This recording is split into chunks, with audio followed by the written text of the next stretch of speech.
Now we're on to step 2 with the MSD Atomic EFI system.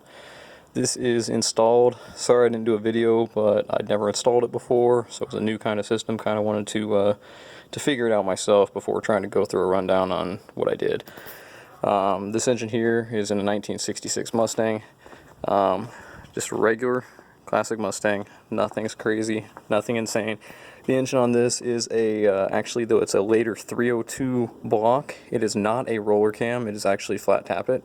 It has been bored over, so roughly 306, about 7,000 miles or so. The heads are also stock Ford. They have been ported and have bigger valves, but nothing too crazy. Again, the cam is I believe it's a comp cam, so I'm not 100% sure on the model. It is a little bit lopier than stock, and personally probably a little too big for this motor. So just kind of figured I'd get the basic setup here. I will plan on upgrading later to an MSD ignition, but for the moment I wanted to test it out as a stock setup. So this still has your original point system in here. This is not aftermarket at all, 100% pretty much bone stock coil, stock points. They are, of course, newer, they've been replaced, but they are the stock style points. Nothing different, running off stock timing, everything. This system does have different ports on it for vacuum to adjust and run with the stock timing, but it can also run aftermarket timing. On mine, I mounted it right here on the Mustang. It is perfect location. It is nice and flat right here. It was easy to mount. Comes with the screws, even comes with little rubber vibration dampers. It's a very good setup. And of course you have all your wiring. That's what confused a lot of people, but it's super simple. You just got to follow the steps of what it says. Mine, I'm probably going to put some kind of bracket or something here because I don't like that bouncing around, but that'll be for later. This is just a mock-up to get the car running and driving. Everything's pretty much ran however you kind of want to run it, really. I ran everything over, ran it into the engine here or on top of it. Now there's a lot of things that won't be used, such as like fan relays and things. I don't have an electric fan on this car. So there's several extra wires, but I didn't cut them off and shorten them, even though they're very long and all curled up in here and tied off. And the reason for that is just because you never know, I might decide to add it later. So for now, it's just left as is. Of course, it mounts on the top just like a regular carburetor, nothing crazy. You take the linkage from the carb and you mount it onto here. You can run a single or dual inlet with it. If you do you can only do one inlet, but you can do an outlet as well over here if you're doing a return system. This is not just returnless. So I've got the fuel line running straight in through the back with a fuel filter right near the throttle body. And it's pretty straightforward. As you can see, that runs down, and I ran the fuel line along the original stock fuel line. That way it allows you to do it, just the old way of doing it. I actually tied it onto the fuel line. I'll probably eventually remove the fuel line and just run it standard, isolated by itself. But overall, it's a pretty simple installation. You can see I got a couple wires here, like power wire running along with some other wires that go over here to the battery. I upgraded and put a bigger, larger diameter ignition wire on, or the actual wire to power the ignition. And the reason for that, which it also ran around the back and through the loom, just because I did wire the MSD system into the ignition switch. That way it powers on with the ignition switch versus putting in a toggle or something like a lot of people are doing. With this system, it's just like you would if you're a carb. It starts the same way, except for you turn the key to on, let it sit for a couple seconds so the fuel pump prime, and then fire up. Also with the setup, there's a couple things here that I've been noticing. Is in the manual, it tells you to do setup with these. You'll have these, because it's just like a car when it comes to this. You have the front and back, I guess you can say flaps, valves, whatever you want to call them. And just like on a carb, they open and close, obviously, when you give it throttle. The difference with these is when you get them, they're not set up for every application. They're just a generic setup. So there are these two little screws you'll see there and there. You actually have to adjust, and it'll tell you how much, I think it's a turn and a half on each one. And you have to set it up depending on the idle air control valve, what its settings are once you get it running. But it's all straightforward. The manual has all this. We're going to try to start it up here in just a minute and see how close we are on the factory setting.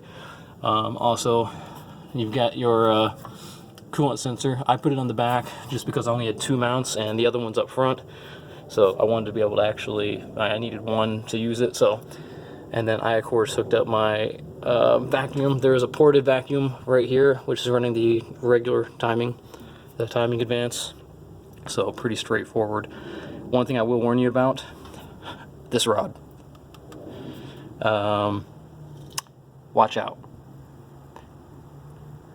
This rod right here, I didn't really measure it. I was thinking it's the same length as the one I had on. I believe it's like 6 inches. But this throttle body is taller than at least the Edelbrock carb I had on here before. Didn't measure it, closed the hood, hit the hood. Now I got a nice little dimple sticking up on the hood that I need to repaint. So we'll do a hood scoop or something. So be careful with that. It is probably about an inch higher. So that is one thing to be worried about. I'm here by myself, so I don't have anyone to help out and doing a video to really show or start the vehicle while I'm in front of it. So I'm going to try starting here. This is a working project vehicle. Been about a 2-year little project, so don't bash on the whole condition of it right now. It's still got a little bit of work to do, especially on the interior. But what I'm going to do is show you the basic. This is going to be a first start using the factory settings. There is nothing adjusted other than what the manual tells you. So this is going to see, I'm not going to touch the gas, nothing. I'm just going to fire it up exactly the way the manual says and hope that they're pretty close on the settings. So first, I'm going to turn it. As I said, I got it ran in through the ignition wire, so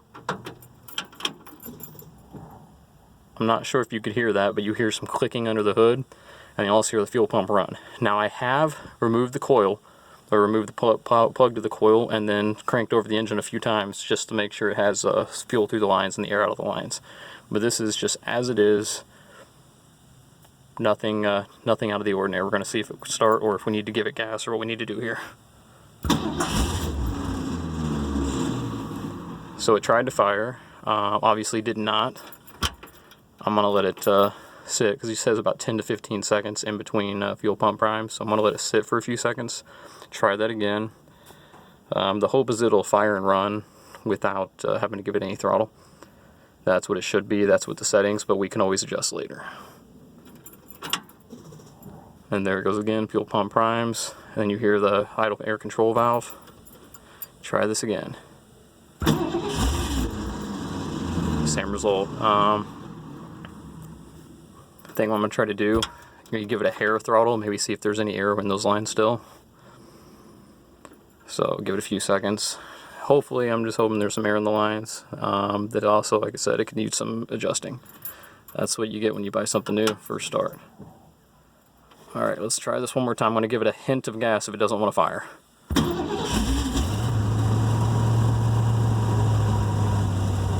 And with just a hint of gas, it fired really, really well.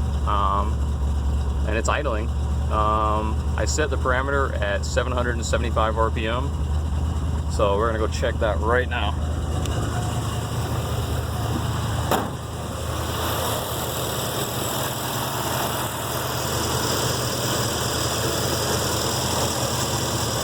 Got the nifty little programmer here. What we're going to do is go through the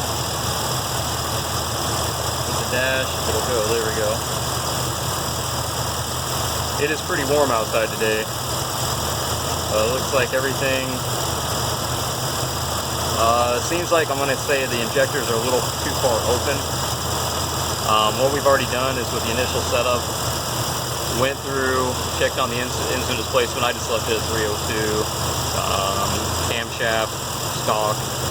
Even though it is slightly mild, I did leave it stock. It's a stock engine for the most part. And then you can adjust things like idle RPM. I put it at 775, which of course that's when it's in drive, not what's in it park. It will have the engine running a little more rich early on, so that's just a warning. It will have it richer when you first start, until it gets about 145 degrees. We'll go through the diagnostics. Everything reads okay. That's good news.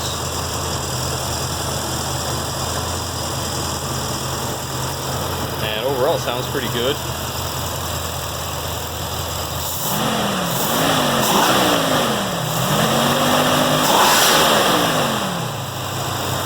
Seems to have some pretty instant throttle response, so that's good news. That's a good way to start. And one more thing, I forgot. I also got the oxygen sensor. I put it on the, I'm not sure if you can see it down there. You need to put it at a little bit of an upward angle so water doesn't get on it. And I put mine on the passenger side simply because the driver's side did not have room with the power steering pump and everything over there. So I had to put it on the passenger side, but it doesn't really matter as long as it's on one of the banks. 4 to 8 inches after the collector, you're all set.